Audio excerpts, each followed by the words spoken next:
Mesdames et messieurs, bonjour et bienvenue dans ce spécial grand plateau. Comme la thématique l'indiquera dans quelques secondes, nous allons parler du Lualaba et de la situation des miniers artisanaux, en tout cas qui a créé une polémique et beaucoup de malaise ces dernières semaines. Mais d'ailleurs, depuis longtemps, on l'apprendra avec nos deux invités spéciaux pour ce plateau. Il s'agit notamment à ma gauche de mon confrère Ben Akili et à ma droite d'Henri Levautre Kalala, qui sont tous deux journalistes d'investigation spécialisés sur la situation du Lualaba. Ce n'est pas la première fois qu'on les retrouve sur ce plateau et avec eux, on va décrypter un peu l'actualité avec cette thématique précise. Bonjour et bienvenue, confrère. Merci. Bonjour, Christophe. Alors, je vais commencer avec Ben. J'aimerais en genèse, pour que les téléspectateurs qui sont en train de nous suivre puissent situer exactement le cadre, si vous pouvez nous parler de la genèse de ce que l'on considère comme les miniers artisanaux. Qui sont-ils ? Pourquoi se sont-ils lancés dans l'artisanat et dans quelles conditions s'exerce cette profession ? Voilà, comme tout le monde le sait, la province du Lualaba, c'est une province à vocation minière. Et dans cette contrée-là de la République, on retrouve beaucoup de gens qui s'adonnent bien sûr à l'activité minière artisanale, c'est-à-dire que ce sont des créateurs qui partent dans des carrières minières qui sont concédées peut-être à des entreprises et qui, à la longue, ces entreprises arrivent aussi à aider pour que la population arrive à être impactée par rapport à la présence des minerais dans cette partie de la République. Alors, l'État congolais a pu mettre des mécanismes sur pied pour permettre à tous ces artisanaux de pouvoir ainsi se retrouver. C'est pourquoi les gens vont se retrouver dans ce que l'on appelle des sociétés simplifiées, qu'on appelle communément des coopératives. Donc, ces coopératives regorgent en leur sein, donc des gens qui s'adonnent à des activités minières, mais d'une manière artisanale. C'est-à-dire, il n'y a pas, l'on ne constate pas des machines lorsqu'on exploite dans des carrières minières. Donc, ces gens-là s'adonnent à ces activités-là d'une manière artisanale, bien sûr, mais sans la présence des machines industrielles. Est-ce que artisanal rime avec illégal ?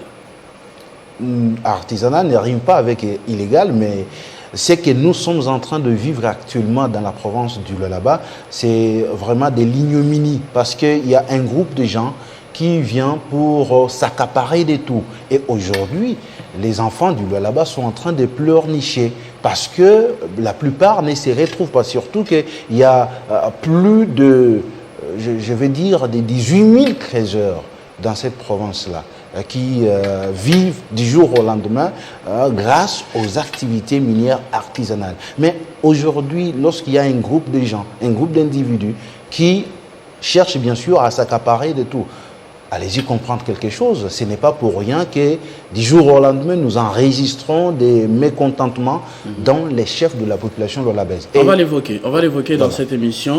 Dans les contours, j'aimerais également donner la parole à Henri Levautre. Je me souviens en tout cas d'avoir suivi personnellement un reportage où l'on montrait dans le Lualaba des personnes qui creusaient même dans leur maison, dans leur propre maison, l'on troue le pavement et l'on commence à pratiquer l'artisanat dans son domicile. Il s'avérait que c'était dangereux. Je crois que le gouvernement provincial avait eu quelques mesures à l'époque pour éviter ce genre de circonstances. Est-ce que vous confirmez de votre côté, comme le confrère Ben, que l'artisanat n'a rien à voir de l'illégal quand même? L'artisanat n'a rien à voir d'illégal.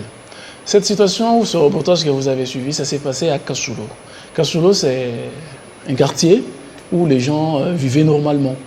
Qu'est-ce qui est arrivé? Quelqu'un, un matin, il s'est dit, je vais faire quand même un puits dans ma parcelle pour faire des toilettes. Et en creusant, il se rend compte que ce qu'il sortait de ce puits-là, ce n'était pas de la terre comme toute autre terre. Et quand il va demander que c'était des produits à ces jours-là, c'est ainsi que tout ce monde-là a commencé à se donner à l'exploitation artisanale. Et là, quelqu'un pouvait, dans sa maison, exploiter effectivement ces produits et aller les vendre au Moussompo. Et ça créait des problèmes parce qu'à cette époque-là, ce n'était pas encadré. Donc chacun pouvait creuser dans sa parcelle, prendre les minéraux et aller les vendre. L'État congolais, à l'époque, avec Richard Mujmanguez Mons à la tête, ils vont se dire, mais on ne va pas continuer à perdre les gens là-bas parce que les jeunes gens mouraient. Et il y avait des enfants là-bas. Alors il fallait encadrer. C'est ainsi qu'ils vont trouver une société sur place, société CDM, qui va délocaliser ces gens, qui va payer ces gens et les gens vont céder l'espace et on va octroyer ce carré minier-là à la société CDM. Ainsi, quand CDM va venir, elle va clôturer, on va empêcher les femmes enceintes et les enfants d'accéder, selon que le fait le code minier, sur ce site-là, et l'exploitation est devenue normalisée et on a évité des morts parce que pratiquement on n'en parle plus de morts, il n'y a plus de conséquences parce qu'à un moment, CDM avait amené des machines, on avait enlevé toute la charge négative, c'est-à-dire des sables et tout ça, on a laissé la carrière à ciel ouvert et les gens continuent à exploiter de cette manière-là. C'est ça qui était arrivé. Mais pour répondre également à votre question, l'exploitation artisanale au Lualaba, ce n'est pas illégal. Mais il y a quand même c'est légalisé. C'est légalisé. C'est-à-dire une société simplifiée qui est une coopérative va venir s'installer avec tous ses membres, c'est-à-dire les crézers, chaque crézer ou exploitant artisanal, il est membre de la coopérative. Et donc, pour y accéder, vous devez vous identifier par cette coopérative. Et la coopérative connaît que j'ai 400 000 crézers, j'ai autant de crézers qui évoluent sur ces sites-là. Donc, c'est légalisé. Il y a même les services de l'État qui accompagnent les coopératives sur un site. Et tous ces services-là sont là, il y a CAMAP, les agents de CAMAP sont là du jour au jour, ce sont eux qui sont les encadreurs techniques des créateurs. Quand les puits ont des problèmes, les amis de CAMAP, ils vont aller voir, et ils peuvent vous dire maintenant il faut construire un puits parce qu'on les construit également, il faut éviter ça. Si le puits il est très dangereux, on y met d'eau rouge pour dire qu'il ne faut pas passer jusqu'à ce que les dangers soient écartés ou les problèmes soient résolus. C'est comme ça et c'est même légalisé. Dans les codes miniers de la République démocratique du Congo, il est prévu l'exploitation artisanale. Et pour exploiter un espace ou les carrés miniers ou une carrière, le ministère provincial de mines va installer la coopérative, bien sûr. C'est comme ça que ça se fait légalement.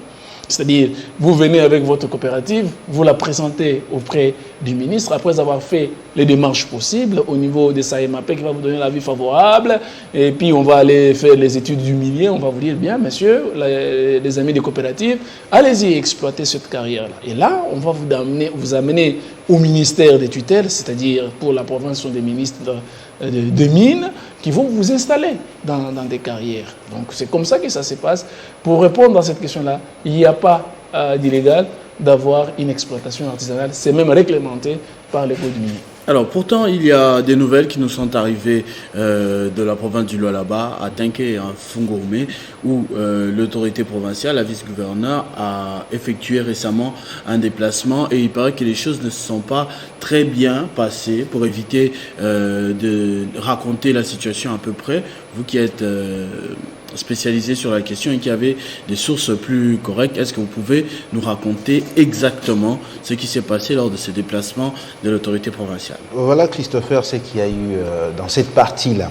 Parce que Tenké-Fungourmé, c'est à peu près 150 km, près de 150 km de la ville d'Écologie, qui est le chef-lieu de la province du Lualaba.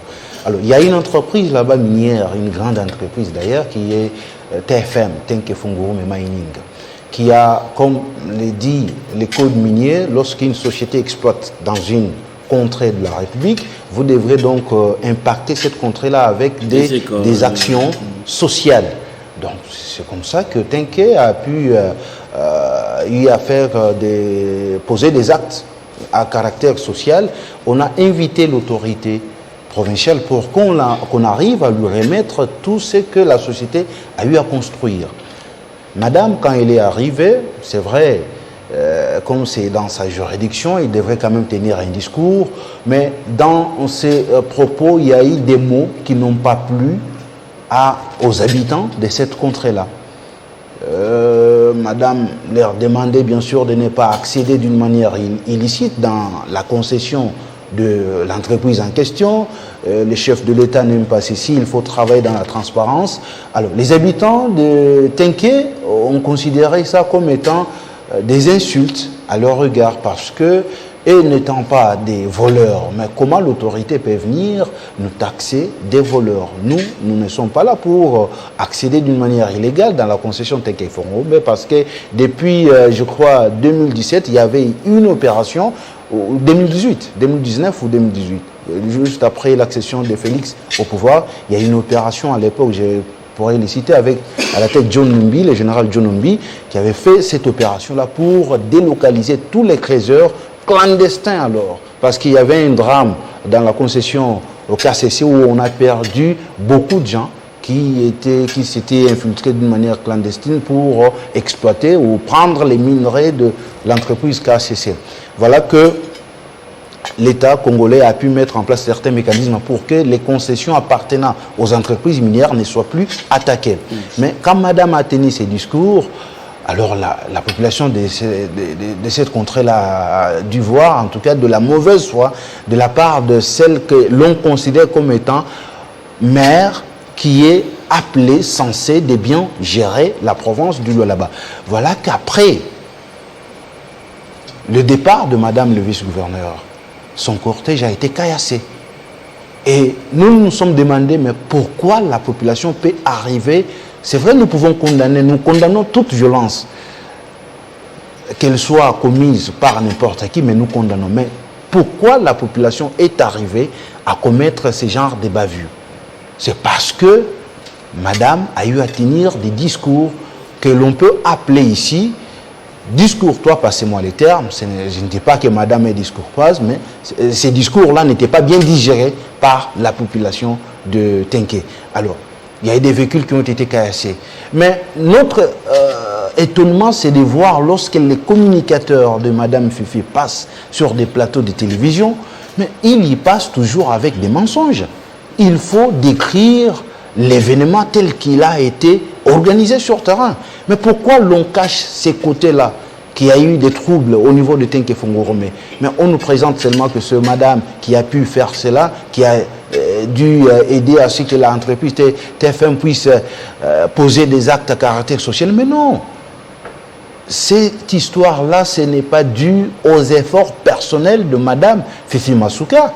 Toutes les entreprises minières savent ce qu'elles doivent à l'État congolais ou aux communautés locales. Alors, l'on ne peut pas chercher à prendre ces genres d'œuvres qui sont posées pour le bien-être de la population et mettre ça sur l'actif de Madame le vice-gouverneur.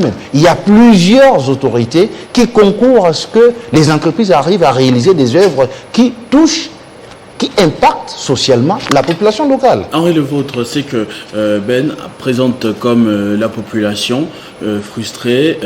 Une autre partie, d'ailleurs, il a indiqué, des communicateurs de Madame la vice-gouverneure pensent que ce sont des gens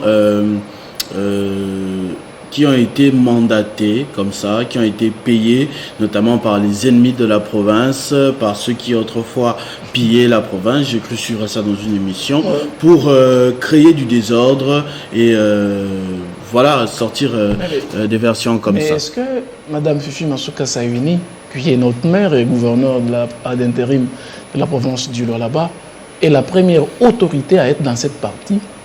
Je dis non. La réponse vous dira non. Il y a des autorités qui passent là-bas. Mais pourquoi ces autorités n'ont pas été caillassées? C'est qu'il y a à la base quelque chose.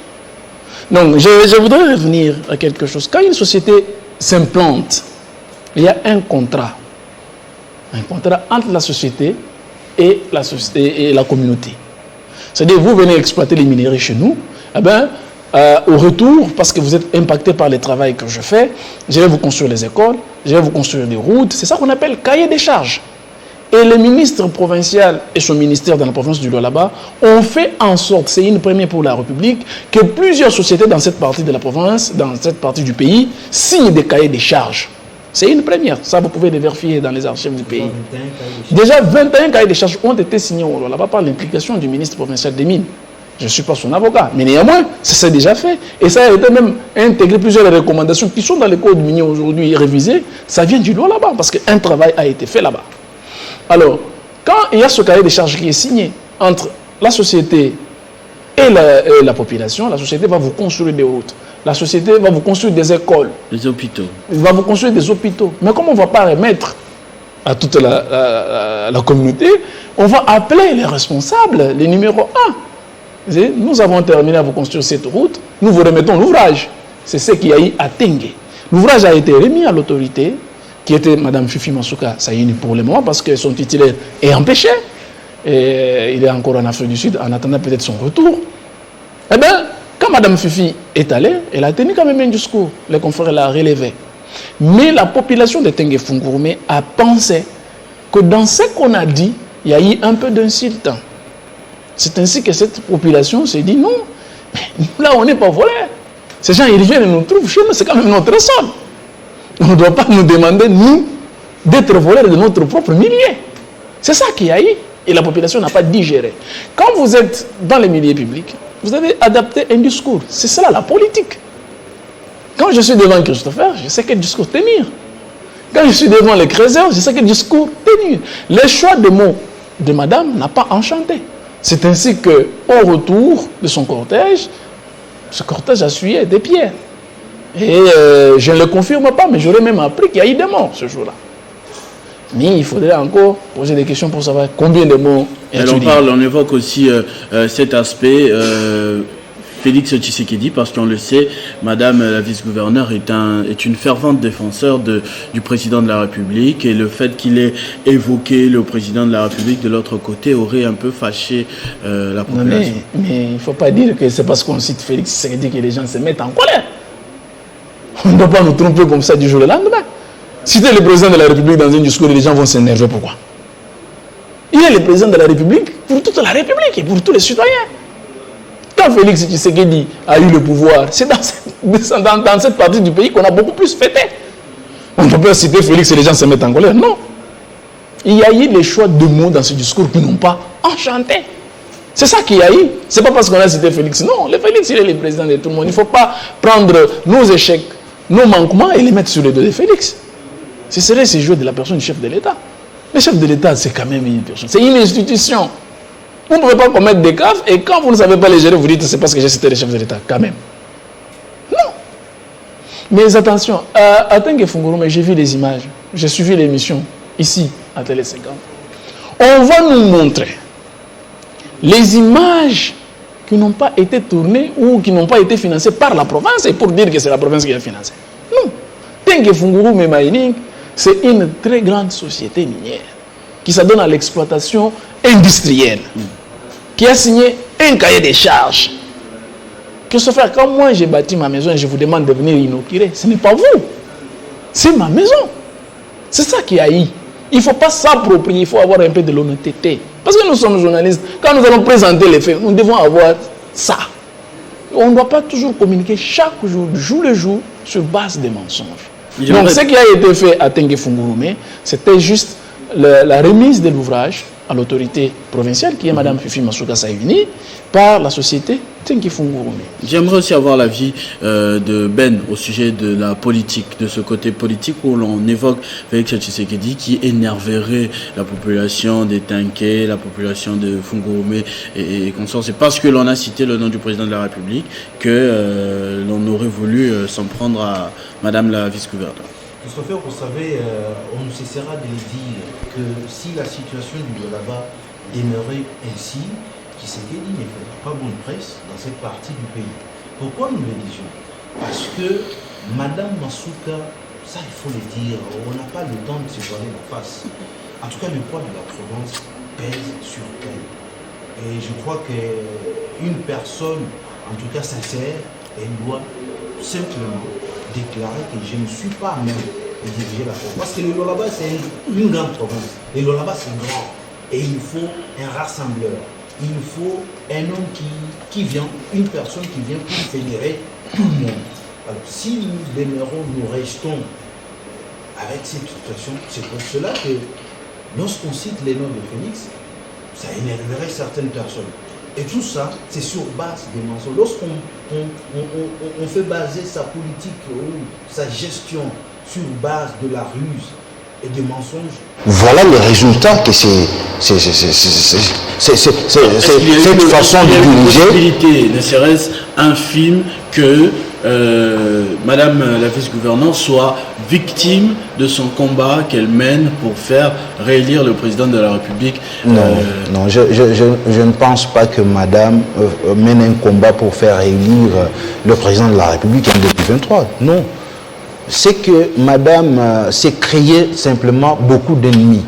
Pourquoi? Combattre votre titulaire. En tout cas, c'est un péché, dans cette partie-là, impardonnable pour beaucoup, pour plusieurs communautés. Madame arrive, elle fait la chasse aux hommes. Tous ceux-là qui ont travaillé avec M. Mouyej doivent être mis dehors.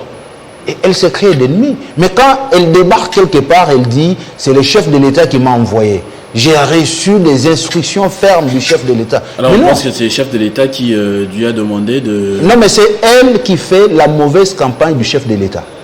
Et Kinshasa doit agir très vite pour éviter les pires dans cette partie-là. Kinshasa, son titulaire que l'on présente de plus en plus comme son prédécesseur, carrément, parce qu'on dit qu'elle a succédé, elle n'aura même pas besoin des élections, parce que le Lualaba n'est pas aligné sur la liste de la CENI pour les prochaines élections de province. On dit du coup, elle est là d'office comme gouverneur, elle y restera. Voilà pourquoi nous demandons toujours, c'est à Kinshasa de nous clarifier la situation. S'il faut la confirmer comme étant gouverneur intérimaire, il faut le faire si vite. Et cette fois-là, madame pourrait avoir de l'air solide pour bien gérer cette province-là. Mais si aujourd'hui, l'on garderait toujours la situation telle qu'elle est présentée, mais je crois que même Kinshasa est en train d'hésiter. Mais je crois aussi que l'État ne demande pas la vie.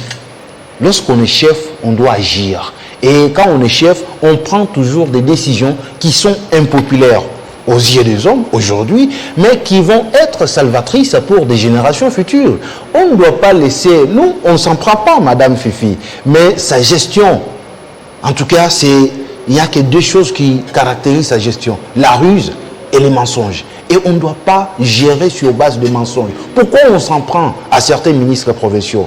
Et comment on gère la province? On ne cessera de se poser cette question. À quand relève le dernier conseil des ministres provinciaux au niveau de la province de Lualaba? Et comment l'on arrive à voir la température des dossiers qui touchent la vie sociale de la population? Tout ne sait pas gérer. L'entourage, est-ce qu'arrive-t-il à aider madame de pouvoir bien gérer? Mais aujourd'hui, sans pour autant...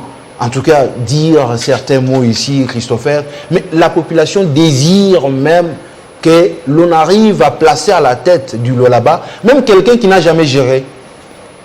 Même quelqu'un qui n'a jamais géré, mais pourvu que ceux-là qui sont à la commande aujourd'hui puissent d'abord laisser toutes ces chaises-là. Et nous pensons que si Kinshasa arrivait bien sûr à s'impliquer dans ces dossiers, les choses marcheraient bien. Mais si est-ce que c'est donc garder... Kinshasa qui serait oui, mais l'on principal... n'arrive pas à comprendre. Confirmer, madame, que tout le monde arrive à savoir que c'est madame Fifi qui est gouverneur intérimaire. Elle a été notifiée par le premier vice-ministre de l'Intérieur. Là, on comprendrait. Mais garder la situation telle qu'elle est présentée à l'heure actuelle, je crois que nous cherchons une chose et son contraire. Et dire qu'elle est en train de militer pour la réélection de Félix, dans cette province-là, en tout cas, j'ai mis ma main à couper. J'ai mis ma main à couper. Et on ne le dit pas parce que nous avons des mauvaises intentions, des mauvaises idées sur la personne de Masuka. Mais non, le poids, le Lualaba pèse lourd à tel point que Masuka n'arrive pas à marcher avec. C'est pourquoi vous allez voir qu'il y a certaines choses. Elle est limitée. Elle est limitée, il n'arrive pas par où commencer et par où entrer. Et avec ça, lorsqu'on s'est choisi des mauvais collaborateurs, des gens qui sont venus justement pour se faire de l'argent sur les dos de la population, et voilà les résultats. Voilà, et je crois qu'on aura du temps pour parler de ces malaises. Alors, avec le secteur minier artisanal, comme il y a une coopérative qui est sommée de quitter la province. On y revient, je prends juste l'avis aussi de Henri, et après on revient aborder ces sujets. Mouyej aujourd'hui, on peut le considérer comme les titulaires de Masuka ou son prédécesseur. Mais s'il vous plaît, Christopher, cette question, j'ai déjà toujours répondu.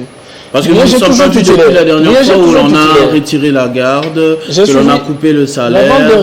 L'avant-dernière, la garde a été déjà retournée. Ça, c'est une information. La garde a été déjà retournée. Moi, j'ai gouverné dans cette province-là. L'avant-dernier conseil des ministres ici à Kinshasa, avec les chefs de l'État, ou les derniers, le chef de l'État a souhaité qu'on mette fin à cette histoire d'intérimaires dans des provinces. Le chef de l'État s'est déjà exprimé sur la question. Mais regardez la situation du Lualaba.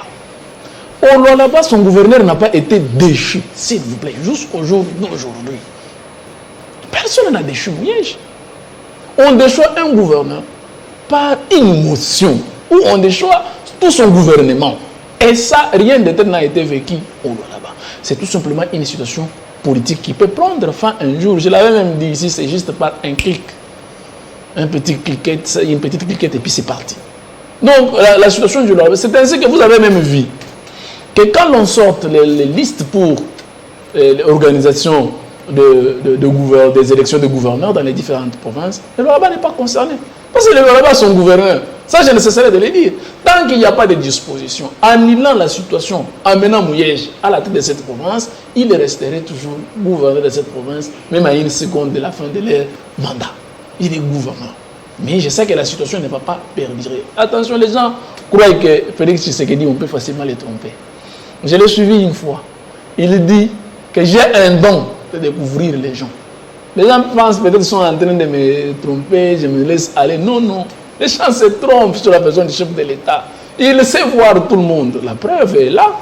Depuis que Félix est arrivé au pouvoir, vous avez vu comment il a déjoué la FCCH. Vous avez vu comment il est en train de s'installer. C'est un président qui est arrivé au pouvoir faible. Parce que toutes les institutions, il les a trouvées, c'était les régimes passés. Mais là, il est en train de travailler lentement et sûrement. Et quand il pose les pieds, il les pose solidement et la situation reste telle. Les gens pensent aujourd'hui que c'est parce que la situation du Lualaba, Félix ne comprend rien, il ne voit pas. Non, c'est un président de la République le plus avisé. Il voit tout ce qui se passe. Un des 4 matins, Christopher, vous allez m'appeler quand je serai au Lualaba pour dire, en tout cas, vous avez raison. La situation du Lualaba ne doit pas rester comme ça avec Mme Fifi. Parce que le président lui-même l'a déjà dit qu'il ne veut plus la situation des intérimaires dans des provinces. Il s'est déjà exprimé. Et Mme Masuka est le vice-gouverneur de la province du Lualaba. Et le ministre là même dit, quand il a sorti la liste, on n'a même pas dit Fifi Masuka intérimaire, vice-gouverneur. Et c'est tout. Donc cette question-là, je crois que est au niveau le plus élevé des institutions de la République démocratique du Congo, elle est déjà tranchée. L'un des 4 matins, on aura la lignée là-dessus. Donc ça ne sert à rien de se culpabiliser. Je sais qu'un des 4 matins, je pourrai rentrer, ou carrément on trouverait une solution en nommant même un commissaire spécial. Ça fait pas mal parce que nous avons déjà la jurisprudence dans ce pays qui montre qu'un président de la République, un président de la République peut prendre des mesures nécessaires quand la situation ne va pas en nommant un commissaire spécial ou une équipe de gens qui peuvent diriger la province. Mais ça ne restera pas comme ça. D'accord. Ben, vous aviez des révélations à nous faire par rapport à des malaises dans les secteurs artisanaux juste avant que je ne donne la parole à Henri. En tout cas, beaucoup de révélations, Christopher, et lorsque nous abordons ce genre de questions, ça nous donne toujours l'envie de pleurer. Mais nous restons un peu courageux. Et nous comptons sur Dieu et nous pensons que dans les jours à venir, la situation se normaliserait. Parce que aujourd'hui, quand vous descendez à Koulouzi, au Lualaba, vous allez comprendre tout de suite qu'il y a cette politique-là de chercher à écarter beaucoup pour que l'on reste seul, le maître de tout pour bien se retrouver. Vous avez suivi il y a de cela des jours un reportage qui circule dans des réseaux sociaux où l'on a dit qu'on a découvert des dépôts qui travaillaient d'une manière illégale du côté cité de Kakanda. Mais on se pose la question. Parce que ces dépôts-là ont été implantés depuis 2020. Là, Richard Mouyej était encore au niveau de la province du Lualaba. De 2020 jusqu'à aujourd'hui. Est-ce que tous ces mondes-là, ces gens qui s'appellent communicateurs de Madame Fifi, peuvent-ils nous dire? C'est pourquoi nous sollicitons, ça c'est une invitation, que ces gens-là arrivent quand même à avoir de l'honnêteté et qu'ils arrivent à accepter que l'on puisse s'affronter sur un débat contradictoire sur votre plateau. Parce qu'il y a des choses telles que, qui sont présentées ici, en tout cas, ce sont des mensonges purs et simples. La gestion de Masuka, c'est la ruse et les mensonges.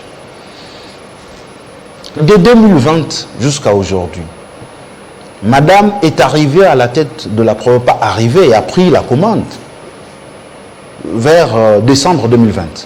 Jusqu'à aujourd'hui, est-ce que ces gens-là peuvent nous dire que c'est seulement en 2022 qu'on a eu à découvrir ces dépôts qui travaillent d'une manière illégale? Mais non, Kakanda, c'est vraiment une cité essentiellement minière. Et lorsqu'il y a des dépôts qui sont implantés, tout de suite les services sont informés. Et ça, c'est ce que nous appelons la chasse aux hommes.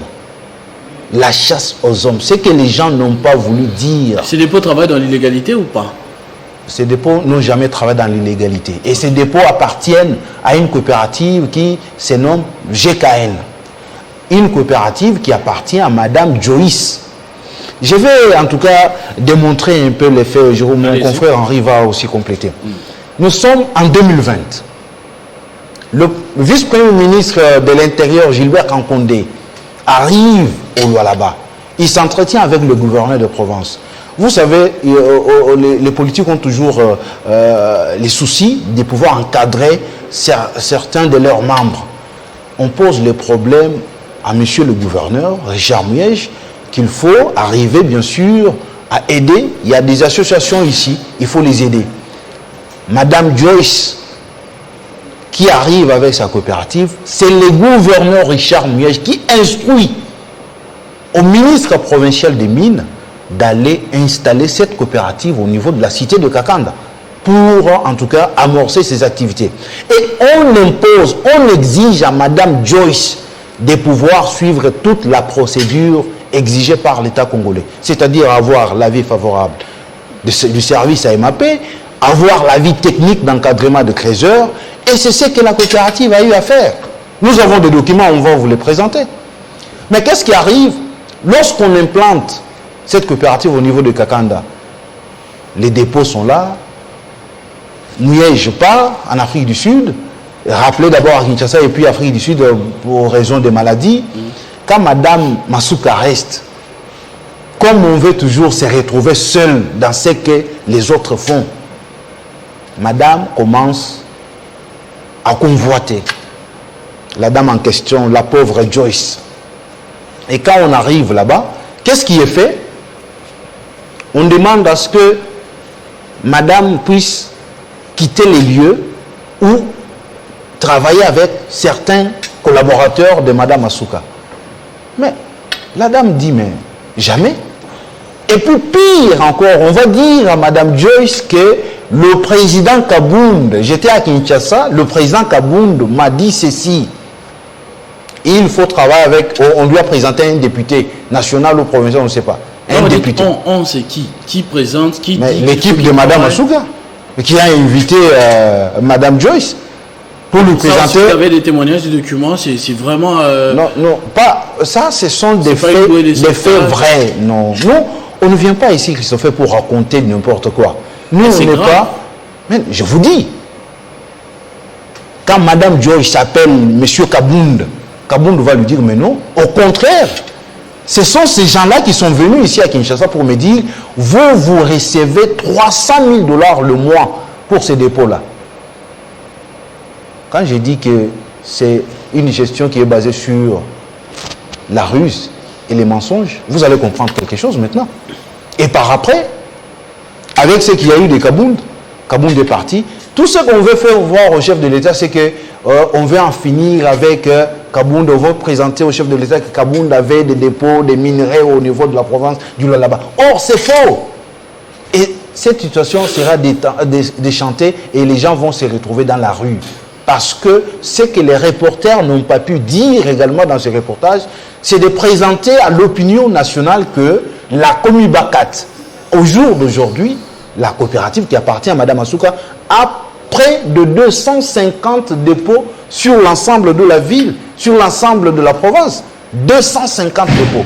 Et les dépôts qui ont été scellés, les dépôts de la coopérative GKN. Mais à côté, il y avait des dépôts des Comibacat. Juste après, on a réouvert 15 dépôts de Komibakat. Et là, on ne dit pas. On veut seulement s'en prendre à des gens qui aident également la population locale. Voilà comment le Lualaba nous présente ces réalités.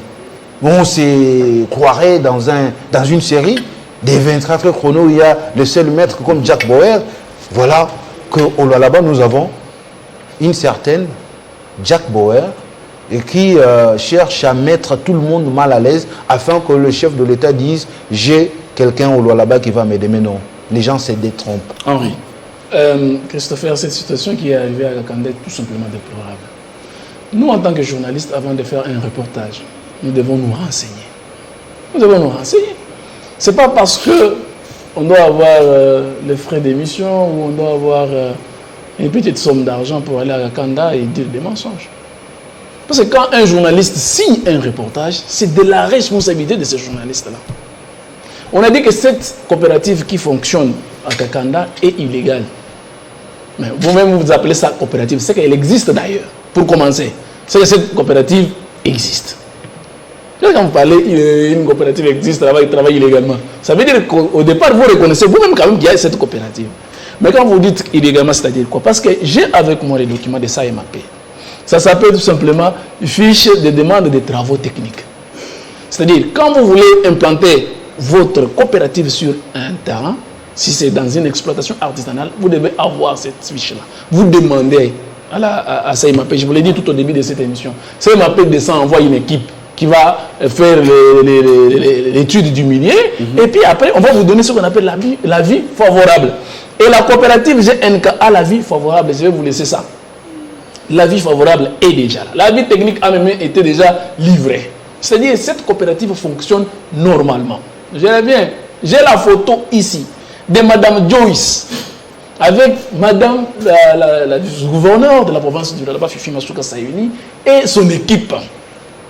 Elle a été invitée au gouvernement de province par Madame Fifi. Elle est allée répondre. Les photos sont là, sont une preuve également que cette dame ne travaille pas dans l'illégalité. Si moi je suis dans l'illégalité, vous m'avez invité alors chez vous, pourquoi? J'ai les documents ici de la banque Tembe, où elle a payé, Robank, excusez-moi. J'ai les documents ici de Robank. Et ils ont payé à la banque $9,000 américains. Attention, on demande à une coopérative qui travaille dans le secteur minier de payer une redevance minière. Ça n'existe pas. Dans le Congrès, si tout cela n'existe pas, c'est sans soubassement.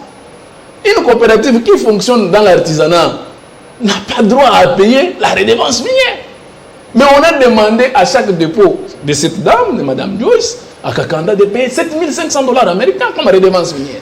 Or, la redevance minière ne se paye pas dans l'artisanat, la redevance minière se paye dans l'exploitation industrielle, dans une société.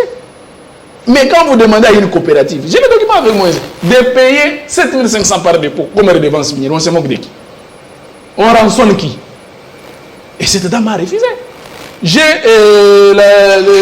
les chargés de communication, qu'est-ce que je dis, les conseils de la dame, qui a dit non, vous ne pouvez pas faire ça. Elle se réserve même le droit aujourd'hui de porter plainte. Je vous l'avais dit ici une fois, que dans cette province-là, n'importe qui peut aller en justice et gagner procès contre la province du Lualaba. Parce que les choses se font de la manière qui n'est pas correcte. L'avocat conseil dit, je me réserve le droit de saisir toutes les compétences judiciaires pour que ma cliente soit établie dans ces droits. On ne paye pas la redevance, s'il vous plaît, la redevance minière dans l'exploitation artisanale. Ça n'existe pas. Il faut lire les textes parce que vous les avez. Quand vous êtes à côté de l'autorité, vous devez aider l'autorité. Vous ne pouvez pas être à côté de l'autorité pour signer les contrats dans des bistrots, vous faites de l'argent. Non! Vous rendez un mauvais service. Alors que l'autorité vous fait confiance. Si vous rendez un mauvais service à l'autorité. Dans l'exploitation artisanale, s'il vous plaît, monsieur, le conseiller, monsieur qui est autour de Madame Fifi, on ne paye pas la redevance minière. Là, ce sont les taxes qui se payent. Ce n'est pas la redevance minière. La redevance minière est dans l'exploitation industrielle. Et là, on va revenir peut-être plus tard. Mais ce qui est arrivé à Kakanda pour parler de ce reportage, c'est simplement de l'acharnement. On veut lier cette dame, qui est délit de peste certainement, sachant que Kabound a des problèmes avec sa famille politique qui est l'UDPS, on voudrait bien lier cette dame à Kabound. Vous avez vu les sons qu'on donne dans ces reportages où cette femme serait l'épouse ou elle est la femme de Kabound. C'est une mère dans sa famille, papa.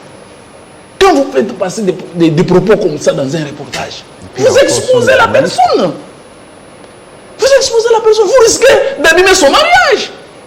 Et même, Jean-Marc Kabound, ce n'est pas n'importe qui, c'est quand même le vice-président de l'Assemblée nationale, du moins jusqu'aujourd'hui.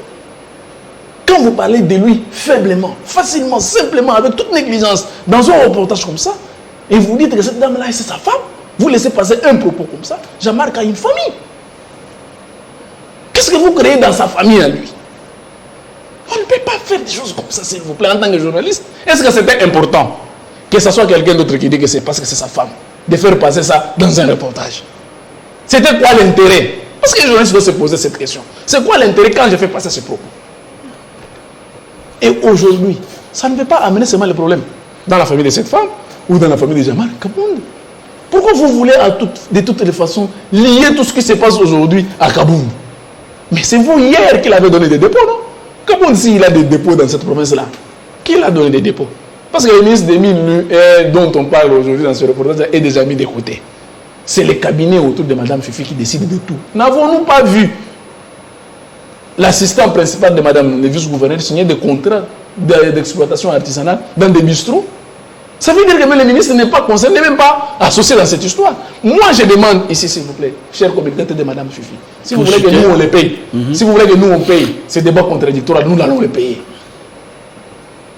Qu'ils amènent des choses correctes, qu'on dise quand même à notre population, parce que ça devient comme des ping-pong, nous, on vient, on dit. Non, on ne communique pas sur base des mensonges, ça saute mal aux yeux. Des petites erreurs que vous faites là, vous ne savez pas ce que ça crée dans des familles. Alors que nous sommes les journalistes, il y a des choses qu'on peut faire et des choses qu'on ne peut pas faire. Vous êtes prêts à dire la vérité? Venez sur ce plateau. Nous, on a des documents avec nous. Nous vous présentons les documents et vous vous présentez les vôtres. Que de passer dans des médias comme ça et de dire des mensonges, créant même des difficultés à des compatriotes dans leur famille. C'est ainsi que Ben l'a dit, si je peux chuter, que c'est seulement faire de la mauvaise campagne pour les chefs de l'État. Parce que ce que vous faites pour les gens, et vous dites que le chef de l'État m'a donné des orientations. Est-ce que le chef de l'État vous donne des orientations pour mettre mal sa population? Le chef de l'État a besoin de cette population parce qu'il a besoin de vous et de cette population. Le chef de l'État a besoin d'un second mandat. Mais comment avoir un second mandat? C'est en mettant tout le monde autour de la même table. C'est en réconciliant les gens et non en créant des frustrations. Aujourd'hui, là-bas, ce sont les partis politiques qui se soulèvent, qui disent « Madame Fifi, nous misez. » La dame-là, elle est de l'IDPS. Quand on avait dit ici que l'IDPS dit que Madame Fifi est en train de travailler et continue contre le chef de l'État, vous n'avez pas compris. Aujourd'hui, on fait un reportage mensongère sur un cadre de l'IDPS. C'est ça que l'IDPS grille dans cette partie. Vous avez la société civile qui dit que Madame le vice-gouverneur a atteint ses limites sur ce plateau. Ça veut dire que ça ne va pas. Vous avez des journalistes qui disent ça. Vous avez tout le monde, même les communautés, qui disent que quand vous êtes aux côtés de Madame et puis après on vous relâche. Merci. On vous laisse seul. Merci. Ben, en quelques secondes pour terminer. J'aimerais simplement demander à l'équipe qui travaille avec Madame Masuka, nous sommes prêts pour payer pour eux un plateau spécial pour un débat contradictoire. Parce que l'on ne communique pas sur base des mensonges. Ce n'est pas ce que nous avons appris à l'école. Et il y a ces journalistes-là qui, à cause d'un pain, on va se permettre de tout raconter dans des reportages. Il y a des gens à qui on donne de l'argent pour dire n'importe quoi. Je l'ai dit, Christopher, et vous me donnerez raison, vous allez nous donner raison, que la gestion actuelle du Lualaba est basée sur la ruse et sur les mensonges. Et merci. Ça, on ne cessera jamais de le dire. Merci beaucoup Ben, merci beaucoup Henri pour votre tout simplement que notre métier n'est pas un refuge des cancres ou des ratés. Voilà. Merci. Le journaliste, c'est un monsieur, il ne doit pas dire des mensonges. Merci beaucoup, merci. Et on espère que votre message est passé, que l'on aura finalement ces débats contradictoires. Nous sommes prêts. Nous sommes prêts et on va financer ça. Merci beaucoup. On espère que ça arrivera. À tous et à toutes également, merci d'avoir suivi ce plateau spécial sur le Lualaba, sur la situation des mines artisanales. Pourquoi des blocages, pourquoi des malaises de temps en temps. Vous avez suivi quelques témoignages, quelques révélations et on se retrouve très prochainement avec le même plaisir. Vivez heureux, vivez sans temps.